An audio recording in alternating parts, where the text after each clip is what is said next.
Pourquoi? Pour devenir fort comme un buffle, plutôt comme un bœuf. Je crois que j'ai écrit bœuf. Je crois que je vais écrire bœuf. Je sais pas pour vous, mais quand j'imagine ces mouvements, même quand je le fais, le sled push, j'ai cette image d'un bœuf qui laboure un champ. Même quand je fais des randonnées et tu vois, ça commence à être long, il faut se concentrer à faire un pas après l'autre. Tu te concentres sur le pas que tu es en train de faire. J'ai cette image du bœuf qui laboure un champ. Des petits pas, mais c'est consistant. Tu pousses, tu pousses. Et si là, il push encore plus, vu que c'est lourd, tu vois. Et soit un bœuf, un gros bœuf, soit, tu vois, les chevaux. Mais pas les petits chevaux de Barbie. Un cheval sous testo, tu vois. Voilà. Et pourquoi pour devenir fort comme un bœuf? Ben justement ça. Cette image de labourer un champ. Et ce mouvement est insane. Voilà, j'ai commencé à le pratiquer donc aujourd'hui pour les mouvements de bas du corps. C'était incroyable. Et mon sumo deadlift, là, le plateau est gaze. Voilà, le bois est pété, j'ai le doigt qui part dedans. Et je sais pas si je vais vraiment le faire ou si je vais plutôt faire sled push et sled pull, qui peut être intéressant. Du coup, je vais devoir faire le mec fou de la salle qui va prendre la corde à ondulation, attacher le sled et tirer. Mais bon, c'est pour les gains. Mais l'exo est magnifique. Bizarrement, on sent énormément les mollets. Moi, je n'aurais pas pensé. Mais forcément, vu que tu dois créer de bons appuis au sol, pousser, en même temps, c'est un peu logique. Mais vraiment incroyable, les sensations sont. T'as le cardio à la fin, t'es en mode. T'en peux plus.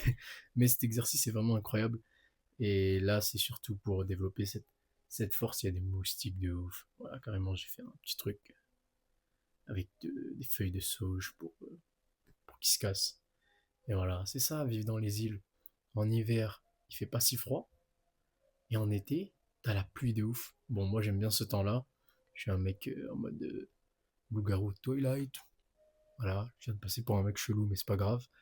Et ensuite, t'as les moustiques. C'est un problème. Et les mouches, mais les moustiques. Et les fourmis.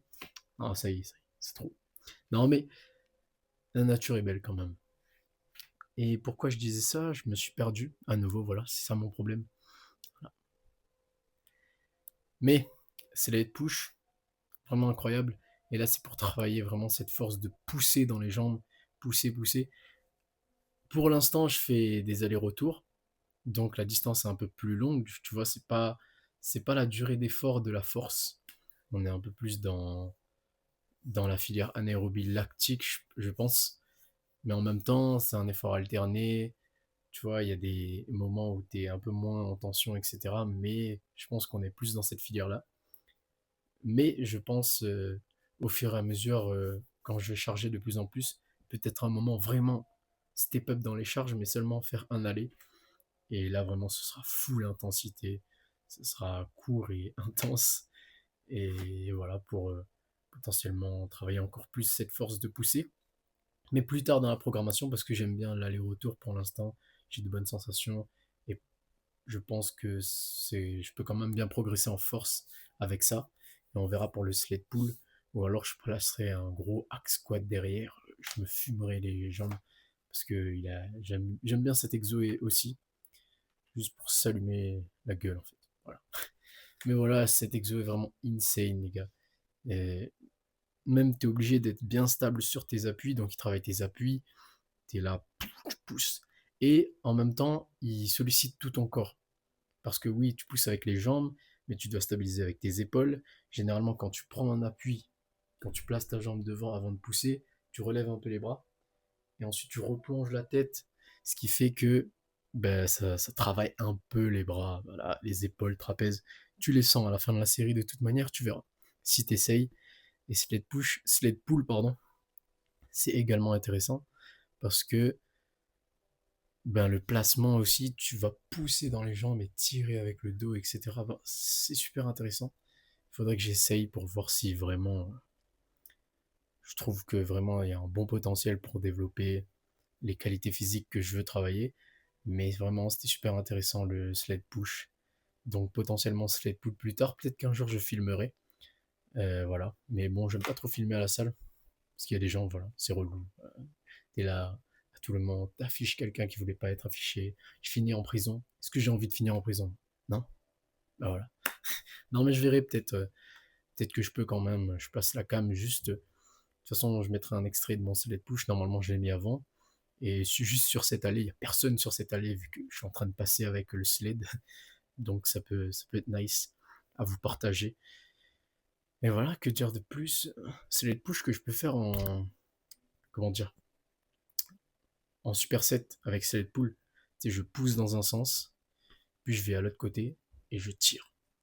Donc voilà, au lieu de faire deux exos séparés, je fais un exo, enfin un enchaînement, et j'enchaîne, tu vois. Mais les gars, faites cet exo, testez-le au moins, regardez, et vous m'en direz des nouvelles, voilà. Parce que oui, c'est vrai, pour travailler sa force, généralement on prend les gros exos, surtout les exos de power, vu qu'ils font de la force. Mais si tu veux simplement développer une qualité physique, t'es pas obligé de te limiter à des exercices. Les power, ils font ces mouvements-là parce qu'ils doivent performer sur ces exos-là. Donc, ils font ces mouvements pour devenir plus forts, pour être plus forts sur ces mouvements, pour mieux performer sur ces mouvements. Donc, eux, ils travaillent la qualité physique pour améliorer ce mouvement. Nous, quand on veut améliorer une qualité physique, là, on n'est pas pour performer en power, on veut améliorer une qualité physique. Donc, on utilise un mouvement pour améliorer une qualité physique. Donc, le mouvement, on peut le changer. On peut faire n'importe lequel, on fait ce qu'on veut. Et c'est ça qui est cool parce qu'on peut faire ce qu'on aime dans la programmation, etc. Et c'est pour ça que quand quelqu'un vient me voir en coaching et qu'il ne veut pas tel ou tel mouvement, il ne veut pas travailler tel ou tel mouvement, et qu'il veut plutôt travailler une qualité physique, je fais en sorte de choisir des exos qu'il aime parce que le plus important, c'est de tenir la prog sur la durée. Parce que si tu fais le truc le mieux, le meilleur truc, mais que tu tiens pas, ça sert à rien. Et si tu fais le truc qui est peut-être un peu moins optimal que l'autre, mais que tu tiens sur la durée, voilà, sur les années, sur les mois, là tu progresseras, c'est sûr. Et voilà. Par contre, si tu veux améliorer un mouvement, bah forcément, il faudra devenir plus fort pour améliorer ce mouvement et améliorer le mouvement lui-même. Mais voilà, tout simplement. Et bah, les gars, n'oubliez pas, si jamais tu veux obtenir un physique athlétique plus fort, plus rapide, plus shredded, plus esthétique, voilà, plus écorché, DM Night sur Instagram où tu m'envoies un mail et on va bosser ensemble, ça va être nice. J'ai rien d'autre à dire, les amis. Juste pour vous parler de cet exo qui était insane. Peut-être du coup faire une vidéo dessus. Là, j'ai commencé à 80 kilos, chill. C'était marrant, c'était cardio. Et semaine pro, j'augmenterai au fil des semaines en fait, des séances. Et on verra. Voilà, c'est tout ce que j'avais à dire, les amis. Moi, je vous dis à la prochaine. J'ai rien d'autre à ajouter. Et voilà. Bon, je vous dis à la prochaine. Bisous.